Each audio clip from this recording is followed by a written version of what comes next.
ये तीन ही बातों का कम्बिनेशन है ये कि NGO, political organisations, volunteer organisation और वॉलंटियर मूवमेंट्स का फंक्शनिंग और स्ट्रक्चर है ना, स्ट्रक्चर। फंक्शनिंग किसी ऑर्गेनाइजेशन की बगैर एजेंडे के होती नहीं, और जैसा एजेंडा होगा उसी किस्म का उसको स्ट्रक्चर बनाना पड़ेगा। स्ट्रक्चर जो है वो एजेंडे के मुताबिक रेगुलेट होता है। ये कभी नहीं हो सकता कि आप वो बनाओ पावर स्ट्रक्चर और कहो कि जहाँ पीपल की फुल डेमोक्रेसी होगी, कंसेंसस बनेगा, तो पावर चलती नहीं है पार्टियों की।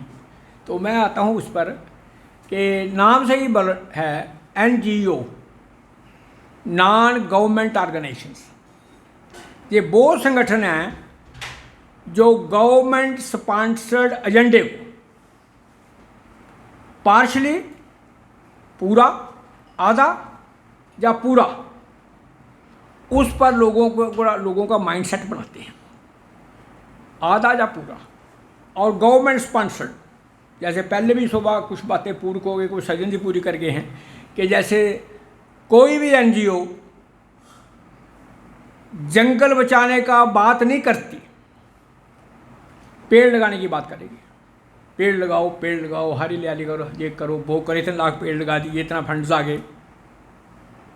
कोई एनजीओ पॉल्यूशन दूर करना नहीं चाहती है, विकास चाहती है, लोगों का विकास हो, लोगों का जे हो, वगैरह वगैरह। तो इसका मतलब ये है कि वो एजेंडा फ्रेगमेंटेड, सरकार गवर्नमेंट स्पॉन्सर्ड, चाहे वो यूएनओ की तरह स्पॉन्सर हो।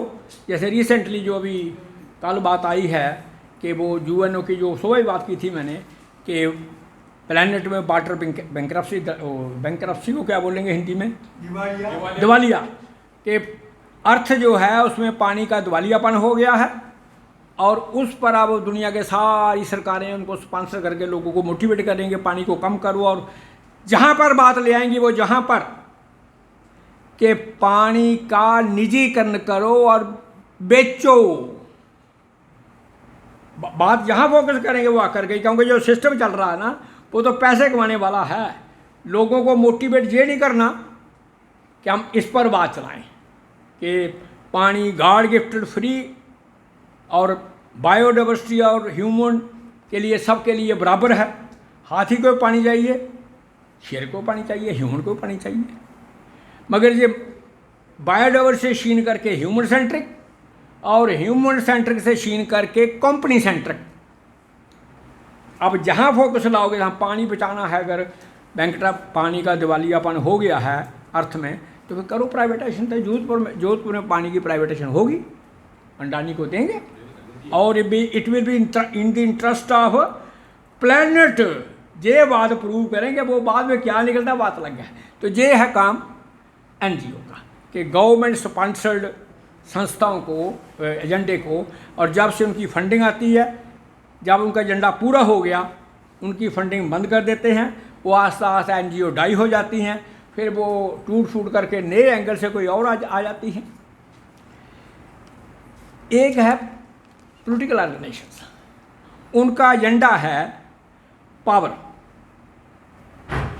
कि पावर को दो तरीके से स्पॉन्सर करना है। एक तो वो एजेंडा जिसमें कैपिटल की ग्रोथ या कैपिटल डेवलपमेंट नंबर 1 हो हिडन एजेंडे में, और उसका चेहरा ऐसा लगे कि ये ह्यूमन विकास का है। अगर ये दो बातें नहीं बन पाती कि ना तो उसमें आपको ह्यूमन विकास नजर आता है, जैसे सबका साथ सबका विकास, अगर विकास नजर नहीं आता तो उनका एजेंडा चलता नहीं।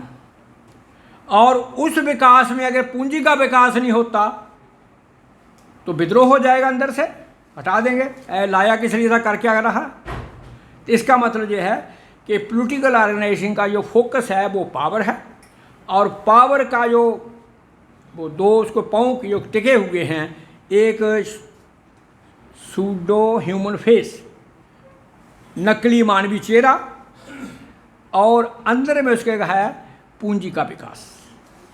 वो पूंजी का विकास पर्यावरण को कैसे तबाह करेगा, मानवीय स्रोतों को कैसे निचोड़ेगा, जीव जंतुओं को कैसे ख़त्म करेगा, वो सारी तपाई तीनों पहलुओं की, कि पर्यावरण की तबाही, मानव विकास का निचोड़ना, बायोडाइवर्सिटी की तबाही, इन सब को कवर में आता था विकास विकास विकास विकास विकास विकास। वो विकास के बैनर के तले, विकास के तंबू में ये सारी तबाही जो है छुप जाती है। जब तक कोई पार्टी इस ढांचे से लोगों को ऑर्गेनाइज मोटिवेट कर लेती है तो पावर में आएगी, नहीं तो नहीं। अब ये जो नई चाबी आई ना, वो पुरानी बात कर देता हूँ मैं, वो है ना क्या वो चला है कि जाति के हिसाब से गणना, तो जो अभी आ रहा है जाति गण, बस वो कुछ नहीं है, सुन लो बस 2 मिनट की, वो सिर्फ पार्लियामेंट में जाने की चाबी है। एजेंडा कैपिटल का होगा, पार्लियामेंट का ताला चाबी मुझसे छीन ली ए ने, और मैं उसे पार्लियामेंट की चाबी कैसे छीनूंगा, मैं घुस जाऊं, वो चाबी है। पार्लियामेंट का एजेंडा वही होगा कि नकली ह्यूमन चेहरा होगा और विकास का एजेंडा होगा, वो विकास का एजेंडा तीनों तो जगह तबाही करेगा। ये पक्की बात जान के रखो, जो मर्जी हो ए करे, फार्मूला बी लागू करें, टारगेट वही होगा उनका। एक है वही जो इकोनॉमिक ऑर्गेनाइजेशंस हैं जिनका main focus profit profit profit profit profit, पैसा पैसा पैसा, वो कंपनियां हैं। और कंपनियां एक वक्त वो था जब कंपनियां पॉलिटिशियन के सबॉर्डिनेट थी। एग्जाम्पल कि 1969 में 56 में ही समझो आप कि रेलवे नेशनलाइज कर दी। पहले रेलवे जहाँ अंग्रेज की कंपनियाँ चलाती थी रेलवे, जहाज़ प्राइवेट चलते थे, जहाज़ नेशनलाइज, रेलवे नेशनलाइज। हाँ जी, अच्छा 1969 में बैंक नेशनलाइज। इसका मतलब ये है कि वो कंपनियां जो प्राइवेट थी और पीपल का और पॉलिटिक्स का पलड़ा इतना भारी था कि वो कंपनियां छोटी थी, पैसा कम था, वो घबराहट थी, नेशनलाइज हो गई। आज 50 और कहाँ 2025, आज कंपनी के पास इतना पैसा है, को 20 वाली 10 कंपनियों के पास इतना पैसा है, कितनी को 40 के 50 गरीब कंट्रियों के वाले 40 या 50 गरीब कंट्रियों की टोटल अर्थव्यवस्था के मुताबिक एक एक सीड कंपनी का बजट है, मसेंटो वगैरह का, जाओ बायर का। इसका मतलब जो है कंपनियों का पलड़ा जाओ, कंसंट्रेशन ऑफ वेल्थ, पूंजी का संकलन इतना बढ़ गया। अब वही पार्टियां जो उन पर ऊंचा रखती थी, है क्या करता है तू, अब कहते हैं अच्छा जनाब कुछ हमें भी दे दो, कोई टुकड़ा डालना है तो डाल दो भाई। तो ये मनी सेंट्रिक ऑर्गेनाइजेशन का पलड़ा इस वक्त भारी हो गया है। यही वजह है कि हम जो कहते हैं कॉर्पोरेट फैसला कर रहा है, ये कर रहा है, क्यों कि अपना सिस्टम जो है वो सारा वर्ल्ड का मार्केट ओरिएंटेड है, और मार्केट में चलता है मनी, पावर और माइट, और उसमें पावर के लिए चाहिए उनकी सपोर्ट। एक संगठन है कुछ जो उससे ज़्यादा आगे हैं, वो है वॉलंटियर ऑर्गेनाइजेशन, जैसे ह्यूमन राइट्स वाले हैं, गवर्नमेंट स्पॉन्सर्ड नहीं है वो, उनको ए चंदा दे देता है, बी दे देता है, तीसरा देता है, चौथा दे देता है। फिर इंटरनेशनली जैसे ऑक्सफाम वाले हैं, उसमें 24-25 कंट्री जो है उनकी बड़े बड़े वो सरकारी संडा दी गई, 4 गरीबों का वो उसका हेडक्वार्टर कीनिया में है। कि आप ये तो बताओ कि अफ्रीका को टारगेट ये था, ये बताओ कि अफ्रीका के नेचुरल रिसोर्स लूट करके दुनिया में कितनी नाम बराबरी आई है। इनिशिएटिव ये था 1986 के आसपास, और बढ़ता बढ़ता अब ये चला गया कि ऑक्सफाम की जब रिपोर्ट आती है उसमें इंडिया का चैप्टर भी होता है, अफ्रीका का चैप्टर भी होता है, और नाम बराबरी बताता है वो कि इतनी नाम बराबरी है। तो इसका मतलब वो एक लोगों को इंसेंटिव देता है कि पूंजी जो है, पूंजीवाद जो है वो किस किस्म से गरीब लोगों के नेचुरल रिसोर्सों को छीन करके उनको नेचुरल रिसोर्स से जो वंचित करता है, और कंपनी को हक में काम करते हैं, इसके पास कंपनी के पास इतना कंसंट्रेट पैसा हो जाए। ये ऑक्सफाम काम करता है, और वो एक वॉलंटियर ऑर्गेनाइजेशन है। ऐसे ही एमनेस्टी इंटरनेशनल के, एमनेस्टी इंटरनेशनल का वो क्या है, वो अंकार पटेल है क्या बंगलौर वाला? हैं? आकार पटेल। उसको इन्होंने मीटिंग में नहीं जाने दिया, एक बात। और निशाता कौल जो वहाँ बंगलौर में आ रही थी उसको जहाँ नहीं आने दिया। जिसका मतलब जो मानवाधिकारों की बात करता है पूंजीवाद के फ्रेमवर्क में, वो भी कई बार इनको चुभता है। हालांकि काम वो हेल्दी कर रहे हैं, अपने मुताबिक प्रो नेचर प्रो ह्यूमन नहीं कर रहे। वो हवा के बारे में कितने लोग मरते हैं, पानी के गंदे होने कितने, इस पर कोई उनका वेट नहीं है। जो अपना ग्लोबल बर्डन ऑफ डिजीज़ कितना है, बीमारियों कितना, इस पर उनका कोई काम नहीं है। उनका काम सिर्फ इस पर है कि आपने जो ला तय की है मानवाधिकार, उनको तुम खुद जिनको मान रहे हो उनको तुम वायलेट करते हो, तो इसका हिसाब किताब दे दो यार। तुमने बनाए हुए ला तुम ही खुद वायलेट करते हो। एमिटी इंटरनेशनल ये पूछती है। जैसे अब चिल्ड्रन राइट्स वाला है, जिसको आपके यहाँ वो मिला था ना वार्ड को, पता नहीं क्या है वो, क्लाश पता नहीं क्या है, जो भी वुमेन राइट्स वाले हैं, वो पशुओं पर, एनिमल पर दिया दृष्टि, तो उससे वो आप कुत्तों का केस आ गया सुप्रीम कोर्ट में। आदिवासियों का केस सुप्रीम कोर्ट में लगे ना लगे, जो सिटीजन के वोट डिलीट हो गए हैं वो सुप्रीम कोर्ट में लगे ना लगे, मगर कुत्तों का केस सुप्रीम कोर्ट में जरूर लगेगा। आप देख low priority. Andaman case, Andaman का जो बायोडाइवर्सिटी तबाह हो रही है, वो केस सुप्रीम कोर्ट में लगे ना लगे, मगर कुत्तों का केस लगेगा। सरकार किसी को, गरीब को फाइनेंस करे ना करे, वो गौशाला को फाइनेंस करे। ये कैटल गौ शेड बना रहे हैं, ये सब उसी में काम आता है। ट्राइबल डेवलपमेंट के लिए बहुत सारे एनजीओ बने हैं, जैसे इनका भी है कि जो अब इस संगठन का नाम लेता है वनवासी विकास, कुछ ऐसा ही नाम है इनका। और जो गाजीपुर में गए थे ना सज्जन जी, गाजीपुर, वो उसी संस्था का बनाया हुआ है एकलव्य, वो जो अमेरिकन फंडेड हुआ है एजुकेशन सिस्टम, उनको उसी का बनाया हुआ है, जहाँ हम कॉन्फ्रेंस करके आए हैं और इनको खूब यूज़ करवाया हमको।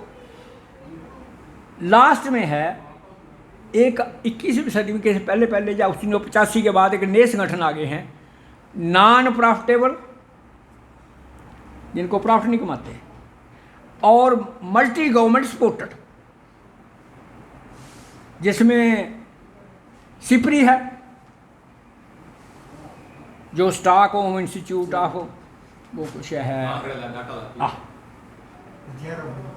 वो हथियारों के बारे में, वो 40-45 कंट्री यूरो वाले उसको फंडिंग करते हैं, और हर साल वो देते हैं कि जैसे पहले साथी बोल गए हैं कि यूएसए का टोटल बजट जो है हथियारों का एक्सपोर्ट, वो 40 से 42% अकेला अमेरिका कमाता है दुनिया में एक्सपोर्ट का।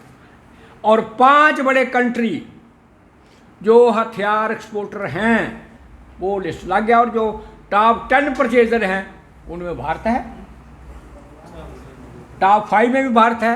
तो कहने का मतलब यह है कि वो सारी रिपोर्टें बताता है कि हमारा बजट, फाइनेंस, पब्लिक मनी को कैसे ड्रेन हो रहा है और कैसे कैसे जे आगे चल रहे हैं। ये सिपरी का काम है, पूंजीवाद की संस्था है, और उस हमें वो इन्फॉर्मेशन जो देती है उसको हम अपने एंगल से कैसे इंटरप्रिटेशन करते हैं, ये हमारी सोशियोलॉजी पर डिपेंड करता है कि हमारी सोशियोलॉजी क्या है।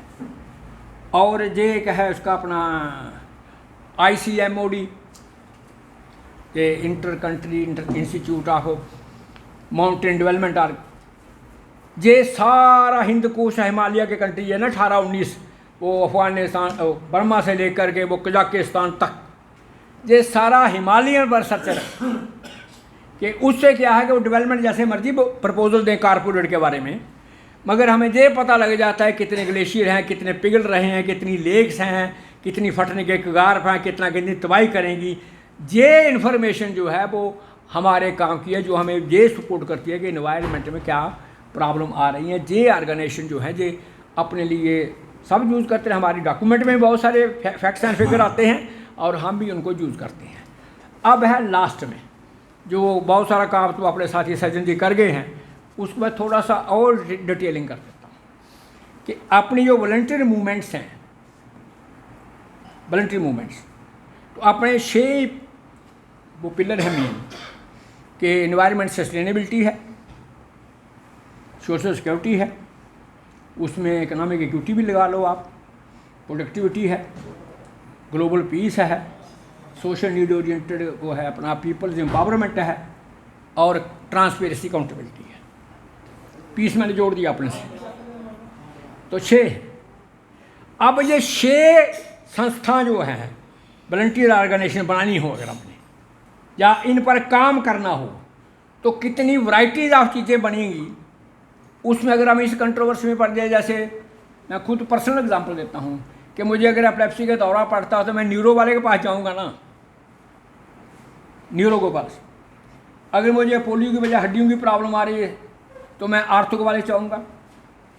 तो कोई साथी पूछा रहा तेरा कोई स्टैंड ही नहीं है, कल तू न्यूरो वाले के पास गया था, आज तू आर्थो के पास चला गया है, कोई शरीर के बारे में स्टैंड तो रख।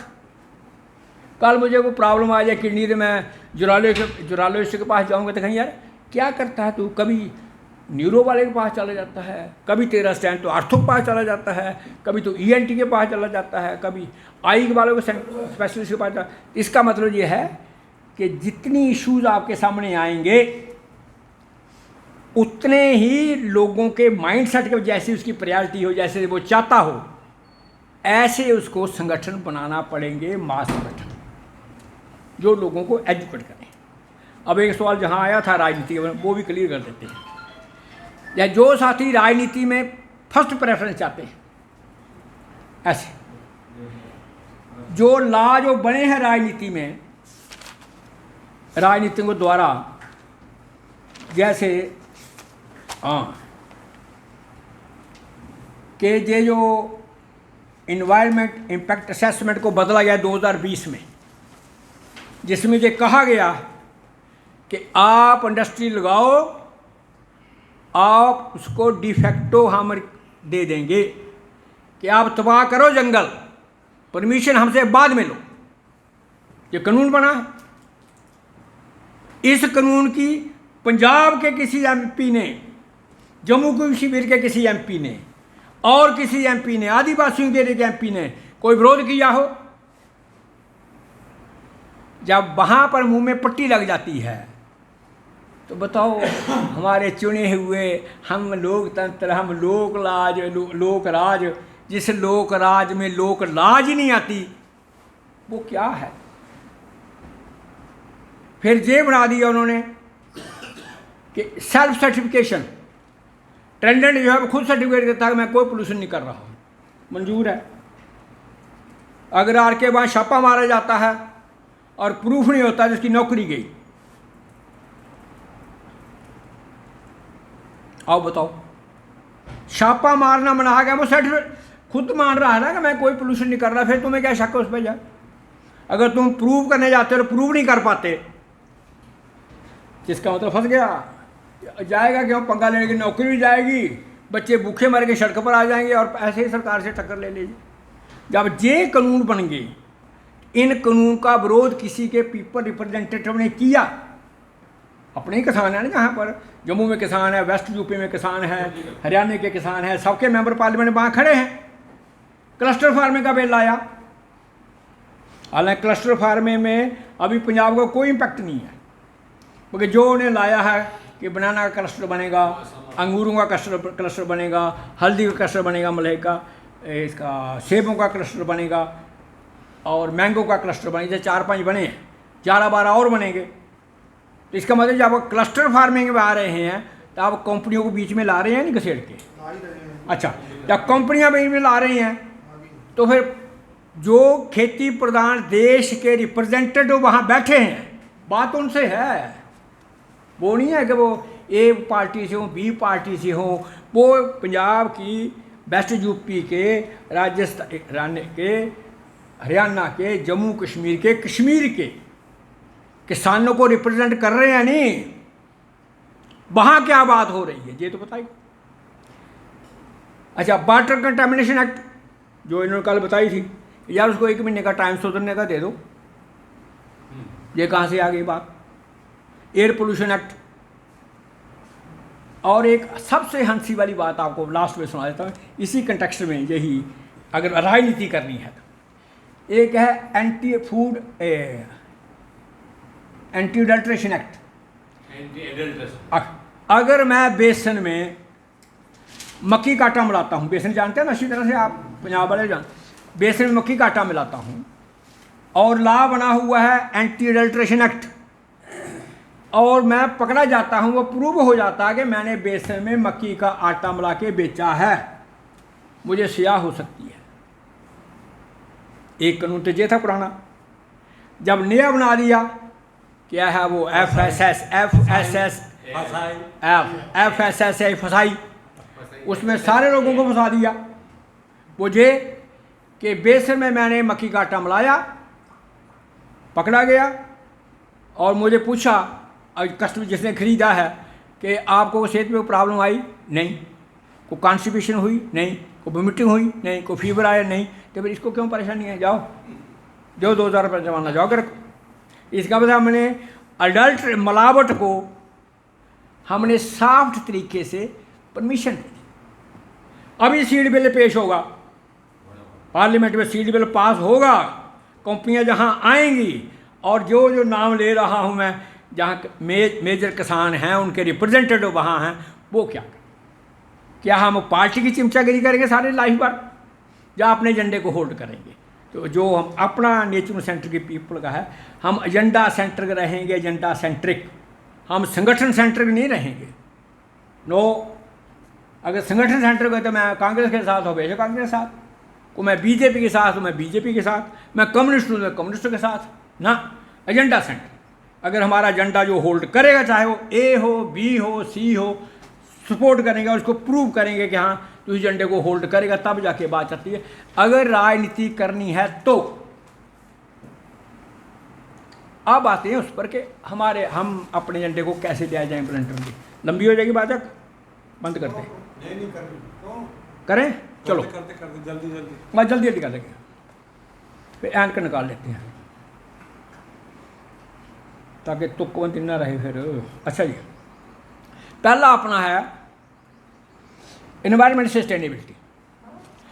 अगर एनवायरनमेंट सस्टेनेबिलिटी को नंबर 1 रखने वाला आदमी जीडीपी की तारीफ करता है,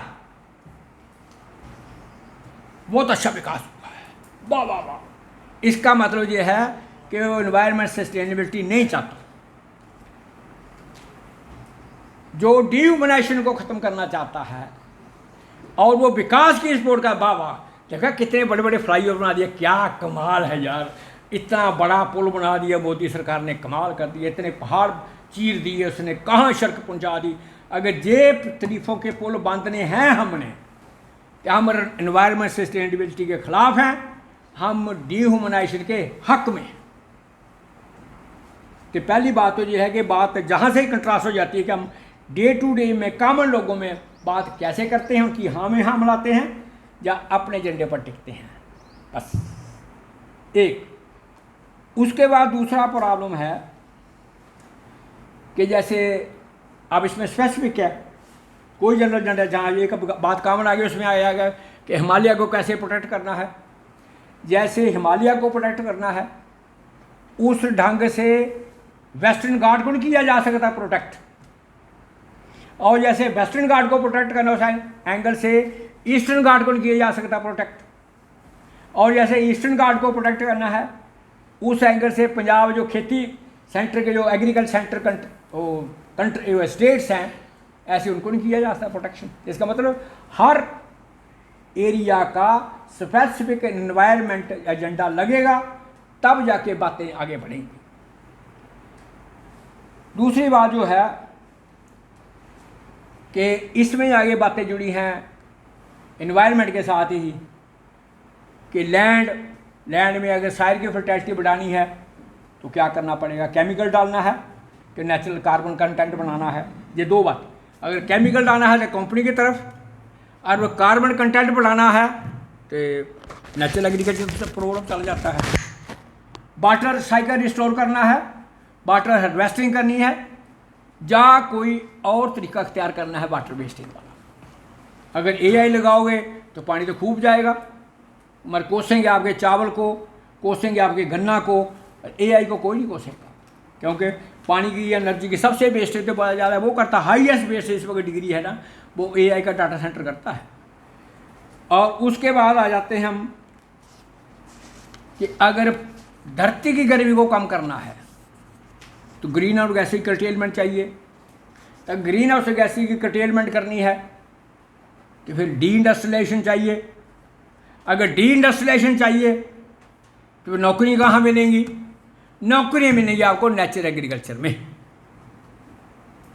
ये बात ऐसे जुड़ती आकर के कि अगर अर्थ को गर्म करना चाहते हैं तो इंडस्ट्रियलाइजेशन करो, आपके सामने रोबोट आएगा, काम करेगा। आपको जब कंस्ट्रक्शन होनी हो, जैसे कई बार साथी अब पंजाब वाले सिखाते थे कि जब वहाँ पर एक रिफाइनरी के पता नहीं वो थर्मल पावर बन रहा था, कितने लोग लाख काम करते थे, और जब वो कंप्लीट हो गया तभी 1500-1600 का आदमी काम करते हैं। ऐसे तो जेलो टोपी नजर आती है, पता हाँ बड़ी बड़ी एम्प्लॉयमेंट जारी हो गई।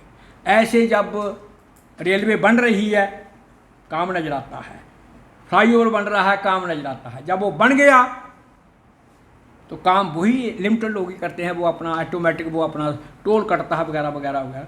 तो लॉन्ग टर्म में एम्प्लॉयमेंट वो लिमिटेड लोगों को इस कारपोरेट विकास में। तो अगर हम एम्प्लॉयमेंट के बारे में चाहते हैं, चाहेंगे धरती गर्म भी हो और इंडस्ट्रियलाइजेशन हो तो एम्प्लॉयमेंट भी मिलेगी। इसलिए बेटर एजेंडा ये है कि धरती को गर्म ना किया जाए, डी इंडस्ट्रियलाइजेशन हो और एम्प्लॉयमेंट का काम सारा आप निकले नेचुरल एग्रीकल्चर से। और उस नेचुरल एग्रीकल्चर से एम्प्लॉयमेंट जनरेट आएगा। नंबर 1 कि वाटर हार्वेस्टिंग में कितने लोग एम्प्लॉय हो सकते हैं। एक छोटी सी एग्जांपल देता हूँ एक इलाके की। उन्होंने ये कर दिया कि 1 कनाल का जो टैंक बनाएगा उस किसान के बेटे को 10,000 रुपया साल का मिलेगा। एक कनाल वाटर हार्वेस्टिंग करनी है आपने। अब 4 कनाल की वाटर हार्वेस्टिंग करता है तो 40,000 रुपया आएगा उसको। उसके 2 फायदे, एक तो वो अपना अंडरग्राउंड लेवल बढ़ेगा, एक रेन फॉरेस्ट का फ्लड जो है वो नहीं होगा।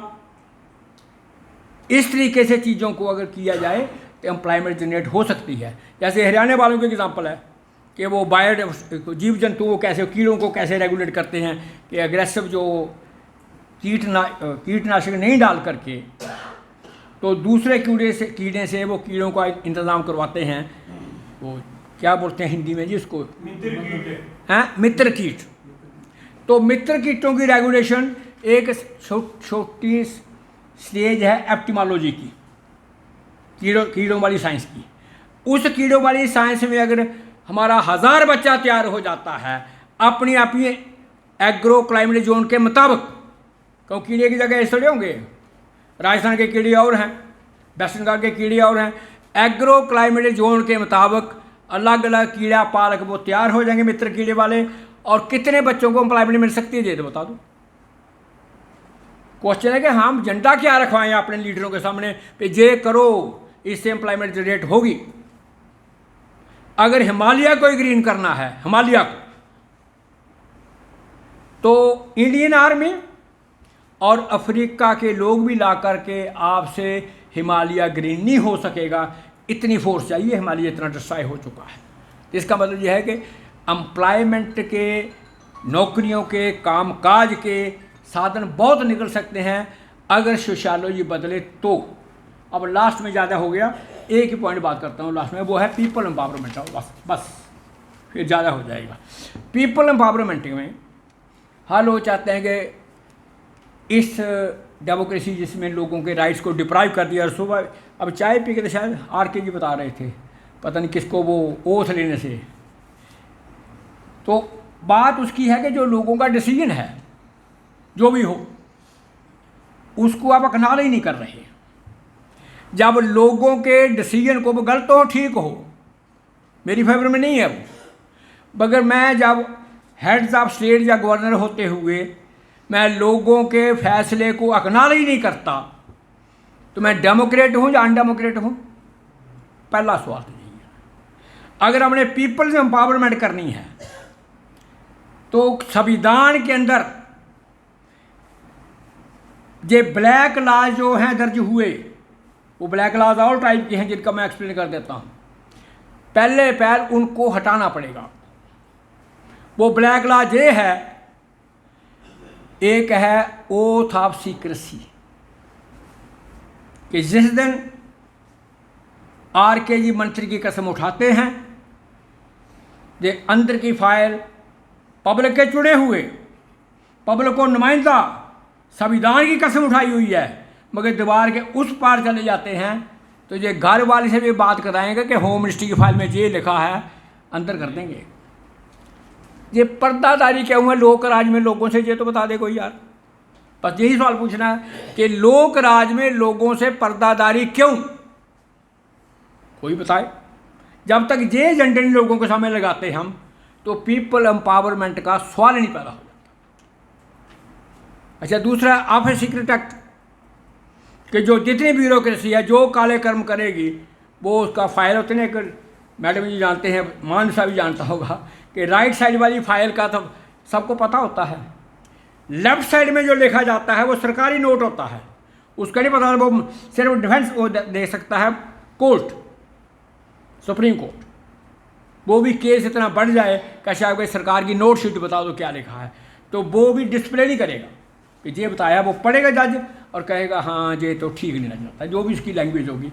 मगर जो राइट साइड का साइड होता है वो पब्लिक के साथ ये फैसला हुआ जी। लेफ्ट साइड में क्या लिखा गया है, सरकार की क्या करनी है, वो ऑफिस सीक्रेट एक्ट में है, और वहाँ से आपको अंधा रखा गया, नदारद रखा गया है, ये एक संविधान में दर्ज है। यहीं से आपकी शुरू हो जाती है ये नौकरशाही जो है, आपकी पीठ पर सवार हो करके एसपी हो, डीसी हो, आईजीपी हो, सब आपको टर्मिनेटेड करते हैं आकर के।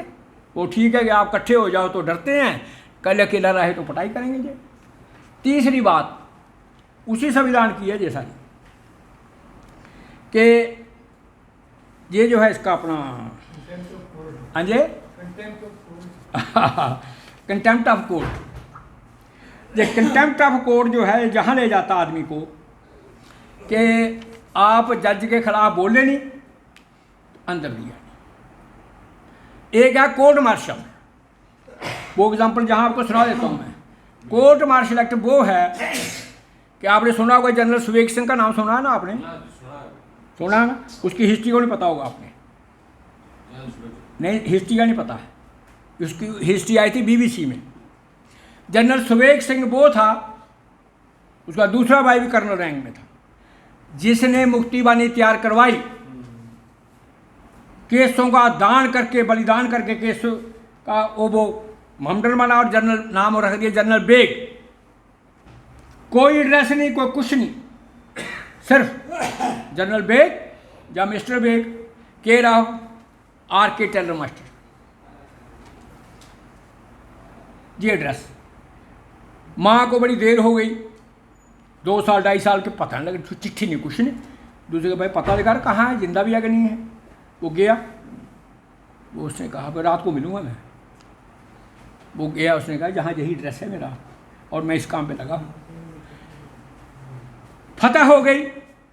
वो जो उस वक्त चला था कि इंदिरा गांधी, वो है ना बहादुर इंदिरा गांधी, नहीं मानी है, क्या बात ये है वो है, दिस एंड जो भी चलते हैं राजनीति के तौर पर, है बेड़ा आ गया हमने रोक दिया।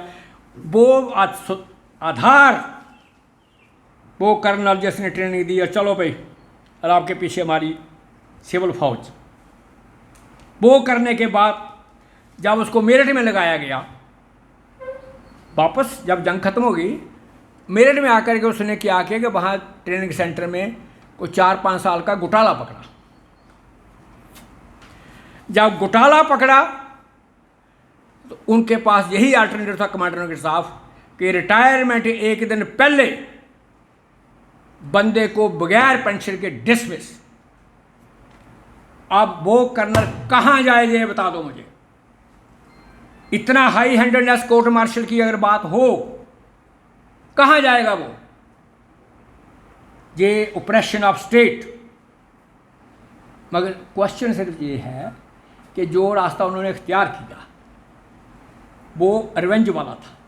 जो रास्ता हम इख्तियार कर रहे हैं कि जनरल नरवाने ने पूछा, नरवाने ने भी जवाब दिया है कि जब डिफेंस का बजट पार्लियामेंट में पास होता है तो मिलिट्री पर क्वेश्चन करना कोई एंटी नेशनल नहीं है, वो सरकारी मुलाजिम है। अब जहाँ तक बात आ जाए तो बात आ रही है उस लॉ की, कोर्ट मार्शल एक्ट की। एक है कंपनी एक्ट, बस कंपनी एक्ट में ये लिख दिया कंपनी ने कि जो वो पैसा लेंगे, मैंने रूपचंद सन्स एंड को कंपनी बनाई, पैसा लिया, और एक दूसरी कंपनी और रूपचंद ब्रदर्स एंड को बना दिया, और वो पहला सन्स एंड को वाली दिवालिया हो गई।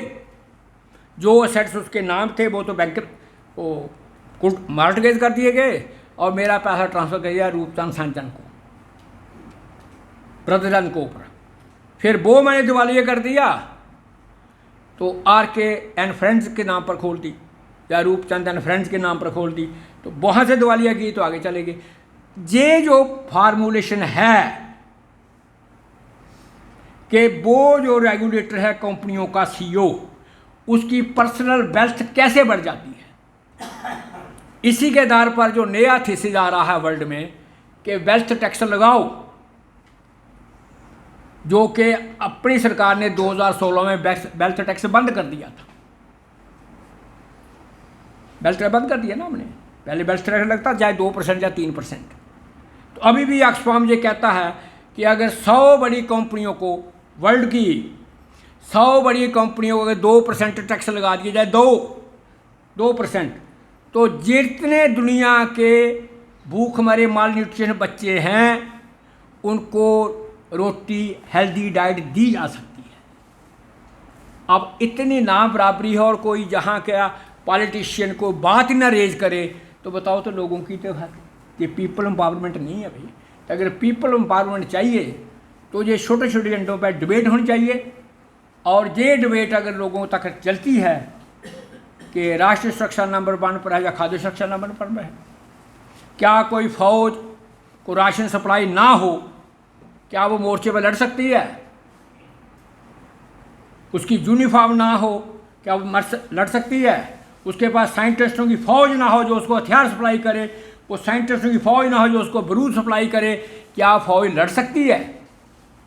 तो वो एक जवान आपकी बनाई हुई फूड को खाने वाला, आपके बनाए हुए हथियारों को इस्तेमाल करने वाला, आपके बारूद को बनाए हुए चलाने वाला, वो सर्वश्रेष्ठ, और उसके पीछे जो फौज खड़ी है जनता की, वो घटिया। और ये अप्रोच जो है, ये सारी वार मांगेंगे जब तक पीपल में इसको डिबेट में नहीं लाया जाए, तो मेरी ये सबमिशन है लास्ट में। और ना बात करूँ मैं ट्रांसपेरेंसी पर, ना अकाउंटेबिलिटी पर, और ना ही सोशल नीड प्रोडक्टिविटी पर है। ये चैप्टर क्लोज कर देते हैं, लंबा हो गया है। कि जितने महासंगठन बने वो अपना जो pro nature pro human agenda है, फंडामेंटल प्रिंसिपल्स, उनको एजेंडे को आगे बढ़ाने के लिए बनाए जाएं, तब जा कर के बातों में ब्रेक थ्रू होगा, हमारा नॉलेज भी बढ़ेगा, लोगों के जवाब भी आएंगे, लोगों को काउंटर क्वेश्चन आएंगे, हमारे अपने दिमाग को हैमर आउट करना पड़ेगा कि क्या इसका जवाब ढूंढा जाए इस बार। जैसे अगली बार पूछ के देंगे, किसी से A से पूछेंगे, B से पूछेंगे, C से पूछेंगे, D से पूछेंगे, नहीं पता लगे तो कहिए कि मुझे अकल नहीं आ रही, जब आएगी तो दे देंगे। धन्यवाद।